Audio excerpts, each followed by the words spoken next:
passed no meaningful legislation, sat on the sidelines, walked out on votes, has never had to build a business with nearly 300 employees, had to make a payroll, provide health benefits, because she has no understanding of high technology, which is the root to building the Virginia economy. Virginia needs more veterans and business people, not more career politicians who don't understand the economy or high technology. We're tired of this unproductive partisanship and identity politics, and it shows such little respect for us. I believe we can do better. I'm a business leader, having built 2 advanced technology companies. I deployed life-saving technologies for our soldiers and first responders, promoted women into key executive leadership roles, and I have provided salaries and health benefits for hundreds of families. I have firsthand experience in the technologies central to the Northern Virginia innovation economy and essential to our future. I've worked deeply and lead in national security and in our community, creating real impact for individuals and business.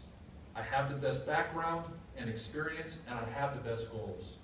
Virginia can and should be #1 for business, for jobs, and for quality of life, and I have a plan to get us there, which I mailed out to everyone earlier last month, and it's available on my website at craigparaso.com.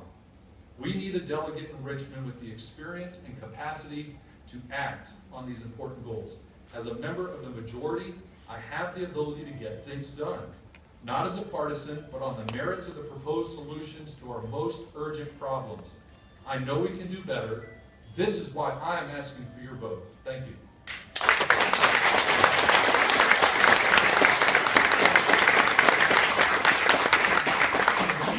Both of you probably noticed our timekeeper here in the front row, when he raises the sign, that indicates 15 seconds. So when you hear the cell phone, that's actually one of the cell phones that I did want to have on. All right, let's start with the questions. And Ms. Purser, if you don't mind, we'll start with you. And the first question is something along the lines of what you just touched on, and that is, if elected, what would you do to grow and diversify Virginia's economy?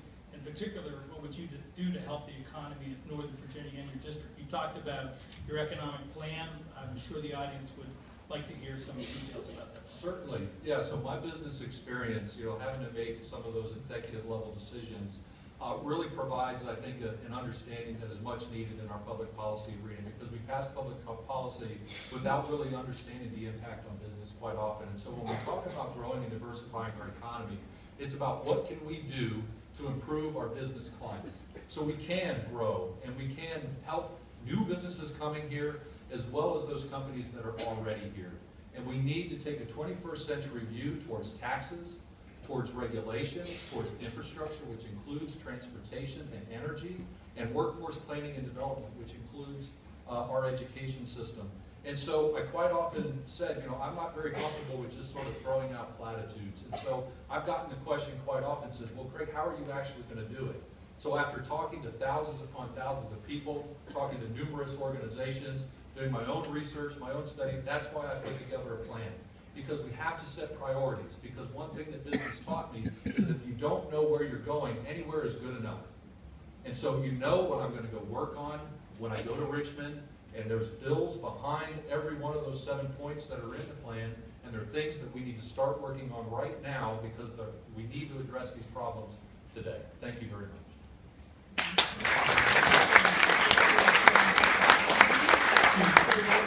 Would you like me to repeat the question? Go ahead. Okay.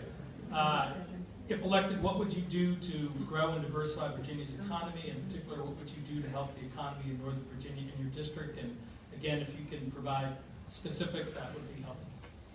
Well, first I'd like to start by saying that I did pass a lot of very interesting and effective and important legislation this last time. I may not have been able to be the total sponsor, but I was able to vote. And that is what I will do going forward. And I was endorsed by the Fairfax Chamber of Commerce's NovaBiz PAC, not because I'm an incumbent, but because of the work that I did with them. I realize that sequestration has really, really hurt our economy.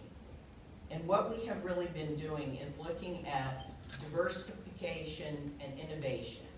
We have to diversify and go and move out of the federal and into the private sector. And in order to do that, we should be investing in growth areas. And the growth areas, the new growth areas, are cybersecurity, which the Northern Virginia Tech Council has done a really wonderful job of branding Northern Virginia as our tech, our cyber tech area. And in fact, right now we have 41 of the top 500 cybersecurity companies in the United States based right here in Virginia.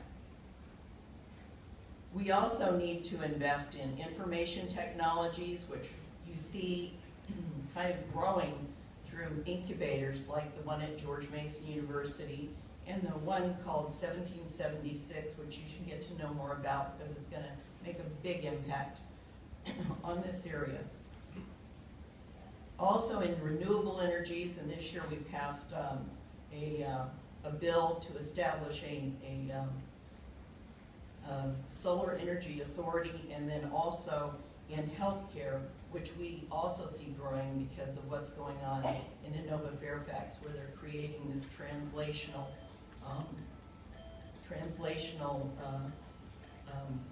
center that is going to also focus on genomics. These are all the things that we should support, and I will. Thank you. Thank you very much.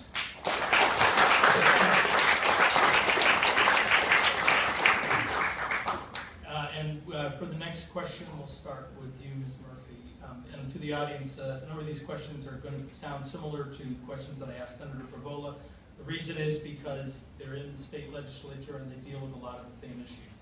And this question, again, is a compound question. It has to do with traffic and Metro Rail.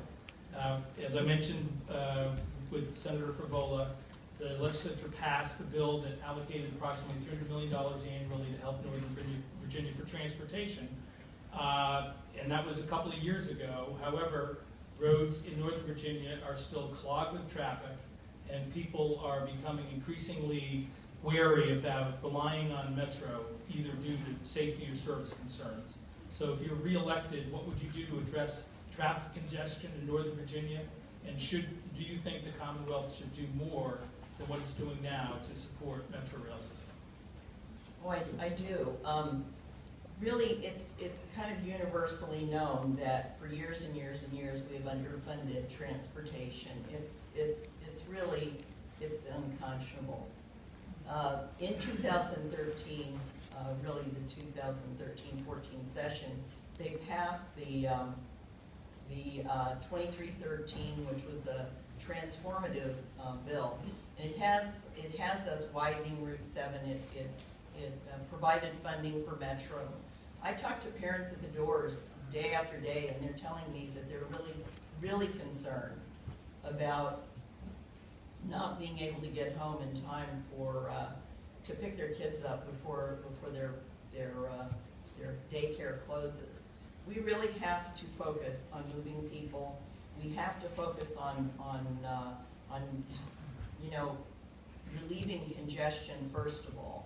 I think honestly that we've got some good things going for us now that we can move forward on under this legislation. It really has provided us with some avenues that are open, and we're moving forward in a positive way. Mr. President, do you want me to repeat the question? Nope, I got it. I think in order to really move the ball forward in transportation, and why we've been having such challenges, is that there is a lot of money in transportation that has not been there historically. And the first thing that we have to do is we have to back the politics out of these transportation decisions. The number one reason why those dollars are allocated in Northern Virginia for congestion relief, and that should be the first and only measure.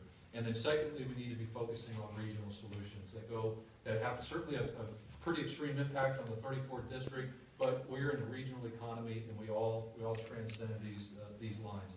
So we got to get the politics away, focus on congestion relief. So you can go back to the early days of my campaign. Number one, I was talking about a plan, and it was a transportation plan. And I have talked to the Speaker of the House, and I have let him know that when I'm elected, I do want appointment to the Transportation Committee because it's just too fundamental to both our economy as well as to our quality of life here in Northern Virginia. And there's three parts to that plan, because you have to set priorities, because we can't fund and pay for everything. Number one, it's widen Route 7, and to do so in such a way where we have the homeowners associations that rely on that road, that they're supportive of the plan, and we need to do it sooner.